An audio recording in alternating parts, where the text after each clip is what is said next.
સુરતના સચિન ખાતે જ્વેલર્સમાં ઘૂસી લૂંટ ચલાવ્યા બાદ જ્વેલર્સની ગોળી મારી હત્યા કરનાર લોકોના હાથે ઝડપાયેલા એક આરોપીને સચિન પોલીસે સ્થળે લઈ જઈ ઘટનાનું રિકન્સ્ટ્રક્શન કર્યું હતું. સુરતના સચિન ખાતે ગત સોમવારના રોજ સચિન ખાતે ભર બજારમાં આવેલી શ્રીનાથજી જ્વેલર્સમાં લૂંટ વિથ મર્ડરની ઘટના બની હતી. મોડી સાંજે 8:30 થી 8:45 વાગ્યાના સમયે દુકાનમાં ઘૂસી આવેલા લૂંટારુઓએ તમંચાની અણીએ લૂંટ ચલાવી હતી અને ત્યારબાદ પ્રતિકાર કરનાર જ્વેલર્સ માલિક અશ્વિન રાજપરાને 2 ગોળી ધરબી દેતા જ્વેલર્સને હોસ્પિટલે ખસેડાતા મોત નીપજ્યું હતું. તો લૂંટ વિથ મર્ડરની ઘટનાને અંજામ આપી ભાગી રહેલા હત્યારાઓમાંથી એકને લોકોએ પકડી મેથીપાક આપતા તે અધમો થયો હતો, જેને પોલીસને સોંપ્યો હતો, જેથી તેને તાત્કાલિક સારવાર માટે હોસ્પિટલે ખસેડાયો હતો. જ્યાંથી રજા મળતા આરોપીને લઈ સચિન પોલીસે ઘટના સ્થળે લઈ જઈ ઘટનાનું રિકન્સ્ટ્રક્શન કરાવ્યું હતું. તો આ સમયે મોટી સંખ્યામાં લોકો પણ હત્યારા લૂંટારૂને જોવા ઉમટી પડ્યા હતા અને લોકોમાં આરોપી સામે ભારે આક્રોશ જોવા મળ્યો હતો. સચિન પોલીસ સ્ટેશન વિસ્તારમાં આ સ્ટેશન રોડ ના બજાર છે, જેમાં એક આપણા શ્રીજી જ્વેલર્સ કરીને રોડ ઉપરના એક જૂના દુકાન છે. સચિન બજાર પણ ઘણા જૂના છે. ત્યાં એક થોડા દિવસ પહેલા બનાવ બનવા પામેલ હતા. 4 ઈસમો હથિયાર ધારણ કરીને આ શ્રીજી જ્વેલર્સ દુકાનમાં લૂંટ કરવાના ઈરાદે ત્યાં આવેલા હતા અને જે લૂંટ કરવા ઈરાદે આવેલા આરોપીઓ દુકાનમાં પ્રવેશી અંદરના જે સોનાના જે માલમત્તા હતા એના લૂંટ કરે છે.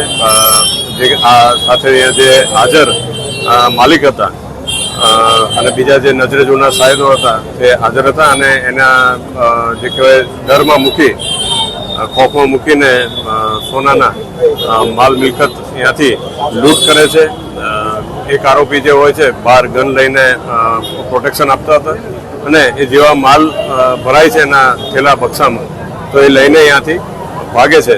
દરમિયાન બાજુની જે દુકાન હતા જે ફરિયાદીના ભાઈ થતા હતા આશીષભાઈ, તે પોતે આખા જે બનાવ હતા એ પોતાની દુકાનમાં સીસીટીવીમાં જોઈ શકતા હતા અને એને ખ્યાલ આવ્યા હતા કે ભાઈ આવા કોઈ ઇસમો આપણા બીજી દુકાનમાં ઘૂસેલા છે, જેથી કરીને હિંમત દાખવી અને એના સામે પ્રોટેક્શનમાં બહાર જે લોબી હતા, ગેલેરી છે નાના એવા, ત્યાં આવીને ઊભા રહી જાય છે અને ખૂબ હિંમત દેખાડે છે. જે આ આરોપીઓ પોતે કામ થઈ ગયેલા હોય, ભાગવાની ફિરાતમાં હોય, જેથી એક ગલીમાં એના જે ગેલેરી છે ત્યાં આ બે સામસામે થઈ જતા સંઘર્ષ થાય છે, ઝપાઝપી થાય છે, જેમાં આ લોકો ફાયરિંગ કરે છે, જેમાં આશીષભાઈ ખૂબ ગંભીર થઈ ગયેલા હોય છે એના જે ફાયરિંગના લીધે અને તે પડી જાય છે અને આરોપીઓ ત્યાંથી ભાગે છે. દરમિયાન આ બજાર છે ત્યાં સામે શાકભાજી અને અન્ય જે છે દુકાનો પણ આવેલા છે અને લારીઓ પણ આવેલા છે. ત્યાંથી એક નાઝીમ કરીને ભાઈ જે હોય છે એ અને જે દુકાનમાં હાજર એક ઈસમ જે છે રોહિત, એ હાજર હતા. એ 2 જણા પણ હિંમત દેખાડીને પાછળ ભાગ્યા હોય છે. સાથોસાથ દુકાનના જે માલિક વિશાલભાઈ છે એ પણ હિંમત કરીને પાછળ ભાગેલા હોય છે. એ જોતા બીજા લોકોની હિંમત આવતા એ લોકો પણ આ આરોપીઓની પાછળ જે જગ્યાએથી જે ભાગ્યા હોય છે, પાછળનો જે રસ્તો આપણે જોઈ શકીએ છીએ ત્યાંથી અત્યારે લઈને નીકળતા હોય છે. ત્યારે જે બાઇક લઈને આવ્યા હતા એમાં 2 ઈસમો જેની જોડે માલ હતા એ લઈને એના ઉપર સવાર થઈને ભાગે છે ને આ લોકો અત્યારે જે પકડાયેલા ઈસમ છે દીપક પાસવાન, એ પાછળ દોડતા આવતા હતા અને એની જોડે જે બીજા આરોપી હતા 2 જણા દોડતા હોય છે અને બીજા 2 બાઇક ઉપર અહીંયા ભાગવાના.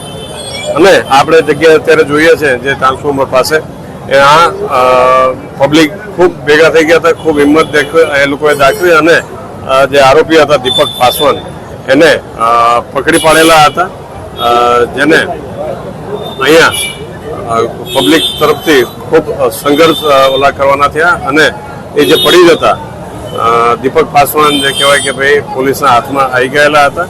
સાથોસાથ જે ઇન્જર્ડ થયેલા વ્યક્તિ હતા એ બધાને તાત્કાલિક હોસ્પિટલ લઈ જવામાં આવેલા હતા.